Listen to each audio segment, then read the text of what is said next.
ചില വ്യക്തികൾ അവിശ്വസനീയമാം വിധം സമ്പന്നരാണ്. വലിയ താമസ സ്ഥലങ്ങൾ, ആഡംബരങ്ങൾ, പണത്തിന് വാങ്ങാൻ കഴിയുന്ന എന്തും അവർക്കുണ്ടായിരിക്കും. എന്നാൽ ജീവിതം അനിശ്ചിതമാണ്. ഭാഗ്യങ്ങൾ പെട്ടെന്ന് മങ്ങിയേക്കാം, സാമ്രാജ്യങ്ങൾ തകർന്നേക്കാം. സമ്പത്തിൽ അഭിവൃദ്ധി പ്രാപിച്ചവർക്ക് പെട്ടെന്ന് അപ്രതീക്ഷിതമായ നഷ്ടം നേരിടേണ്ടി വന്നേക്കാം. ചരിത്രം ചിലപ്പോഴേക്കും നമുക്ക് കാണിച്ചു തരുന്നത് പോലെ സമ്പത്ത് ഒരിക്കലും ഉറപ്പ് നൽകാനാവില്ല. അത് ഉണ്ടായ എത്ര വേഗത്തിൽ അലിഞ്ഞു പോകാം. അത്തരത്തിലുള്ള ഒരാളായിരുന്നു അവധിലെ അവസാന നവാബ് വാജിദ് അലി ഷാ.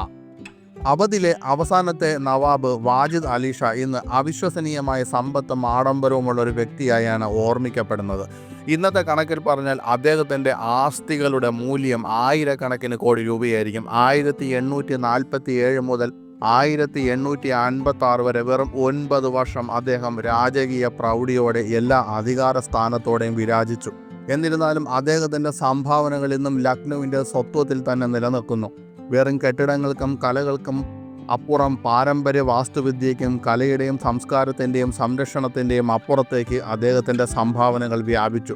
കൃഷി, വ്യാപാരം എന്നിവയിൽ അധിഷ്ഠിതമായ ഒരു അഭിവൃദ്ധി പ്രാപിച്ച സമ്പദ് വ്യവസ്ഥ അദ്ദേഹത്തിനുണ്ടായിരുന്നു. സമ്പത്തിൻ്റെ കൃത്യമായ അളവിനെക്കുറിച്ച് ഔദ്യോഗിക രേഖകളൊന്നുമില്ലെങ്കിലും തുകകൾ അമ്പരപ്പിക്കുന്നതാണെന്നും ഇന്നത്തെ മൂല്യത്തിൽ കണക്കാക്കിയാൽ തുകകൾ അതിശയിപ്പിക്കുന്നതാണെന്നും സൂചിപ്പിക്കുന്ന ചരിത്രകാരന്മാരും പഴയ രേഖകളുമുണ്ട്. വാജിദ് അലി ഷായുടെ ഏറ്റവും അത്ഭുതകരമായ പദ്ധതികളിൽ ഒന്നായിരുന്നു കൈസർബാഗ് കൊട്ടാര സമുച്ചയം. 1848-നും 1850-നും ഇടയിൽ അദ്ദേഹം അത് കമ്മീഷൻ ചെയ്തു. 1850 നിർമ്മാണത്തിന് ഏകദേശം 8 ദശലക്ഷം രൂപ ചിലവായി. ഇന്നത്തെ കണക്കിൽ ഏകദേശം 10,000 കോടി രൂപയ്ക്ക് തുല്യം.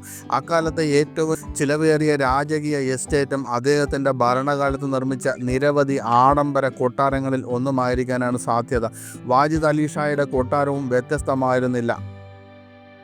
100 കണക്കിന് ഭാര്യമാർ, ഡസൻ കണക്കിന് കൊട്ടാരം അംഗങ്ങൾ, കൊട്ടാര കലാകാരന്മാർ, സംഗീതജ്ഞർ, ബാൻഡുകൾ എന്നിവയടങ്ങുന്ന അദ്ദേഹത്തിൻ്റെ കൊട്ടാരം അതിര് കടന്നതും ആഡംബരപൂർണവുമായിരുന്നു. ഇവയെല്ലാം ആരും മുൻപ് കണ്ടിട്ടില്ലാത്തതും പിന്നീട് ഒരിക്കലും മറ്റാരാലും ആവർത്തിക്കപ്പെടാത്തതുമായ ജീവിത ശൈലികളെ പ്രതിനിധീകരിക്കുന്നു. നവാബിന് വാസ്തുവിദ്യയോടും കവിതയോടും മാത്രമല്ല മനോഹരമായ എല്ലാത്തിനോടും ആത്മാർത്ഥമായ സ്നേഹമുണ്ടായിരുന്നു. കുരങ്ങുകൾ, കരടികൾ, ഏകദേശം 18,000 പ്രാവുകൾ എന്നിവയുള്ള അതുല്യമായൊരു സ്വകാര്യ മൃഗശാല അദ്ദേഹത്തിനുണ്ടായിരുന്നു. അദ്ദേഹത്തിൻ്റെ പൂന്തോട്ടങ്ങൾ അതുല്യമായിരുന്നു. നാടകങ്ങൾ, നൃത്ത പരിപാടികൾ, കവിതാ ചടങ്ങുകൾ എന്നിവയ്ക്കുള്ള ഒരു വലിയ ഇടമായിരുന്നു ഇത്. കലയോടും സംസ്കാരത്തോടുമുള്ള അദ്ദേഹത്തിൻ്റെ വലിയ സ്നേഹത്തെ ഇത് പ്രകടമാക്കി. അങ്ങനെ അദ്ദേഹം ഒരു വലിയ കലയുടെ രക്ഷാധികാരി എന്ന നിലയിൽ പ്രശസ്തനായി.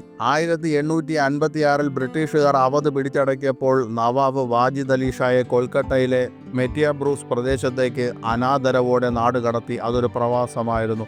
പക്ഷേ അതിനർത്ഥം അദ്ദേഹം ഒരു ദരിദ്ര ജീവിതത്തിലേക്ക് ചുരുങ്ങി എന്നല്ല. ബ്രിട്ടീഷ് സർക്കാരിൽ നിന്ന് അദ്ദേഹത്തിന് 12 ലക്ഷം രൂപ വാർഷിക പെൻഷൻ ലഭിച്ചു. അത് അക്കാലത്ത് ഒരു വലിയ തുകയായിരുന്നു. കഴിയുന്നത്ര രാജകീയമായി ജീവിക്കാൻ ആ തുക അദ്ദേഹത്തെ അനുവദിച്ചു. എന്നാൽ നവാബിൻ്റെ ചിലവുകൾ അദ്ദേഹത്തിൻ്റെ അലവൻസിനേക്കാൾ വളരെ കൂടുതലായിരുന്നു.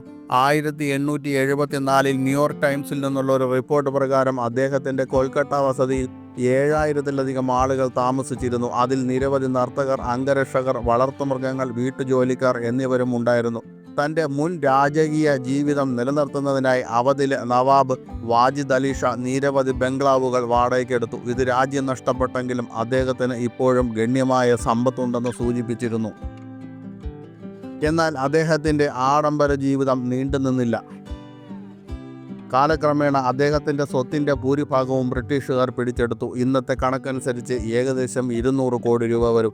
അദ്ദേഹത്തിന് പെൻഷൻ തുടർന്നും ലഭിച്ചിരുന്നുവെങ്കിലും കടബാധ്യതയും അവധിൽ നിന്ന് ലഭിച്ച വരുമാനത്തിൻ്റെ കുത്തനെയുള്ള ഇടിവും അദ്ദേഹത്തിന് സാമ്പത്തിക സ്ഥിതി കൂടുതൽ വഷളാക്കി. ബ്രിട്ടീഷുകാർ കാരണം അദ്ദേഹത്തിൻ്റെ ഗണ്യമായ അളവിൽ ഭൂമി, കൊട്ടാരങ്ങൾ, നിധികൾ എന്നിവ നഷ്ടപ്പെട്ടു. മാധ്യമ റിപ്പോർട്ടുകൾ പ്രകാരം ഈസ്റ്റ് ഇന്ത്യ കമ്പനിയും അക്ബർ രാജാവും പിടിച്ചെടുത്ത ഭൂമി, സ്വർണം, വിലപിടിപ്പുള്ള വസ്തുക്കൾ, കലാസൃഷ്ടികൾ, സാംസ്കാരിക പൈതൃകം എന്നിവയുടെ ആകെ മൂല്യം ഇന്ന് 2 ലക്ഷം കോടി രൂപയിൽ കൂടുതലായിരിക്കാമെന്ന് ചരിത്രകാരന്മാർ അഭിപ്രായപ്പെടുന്നു.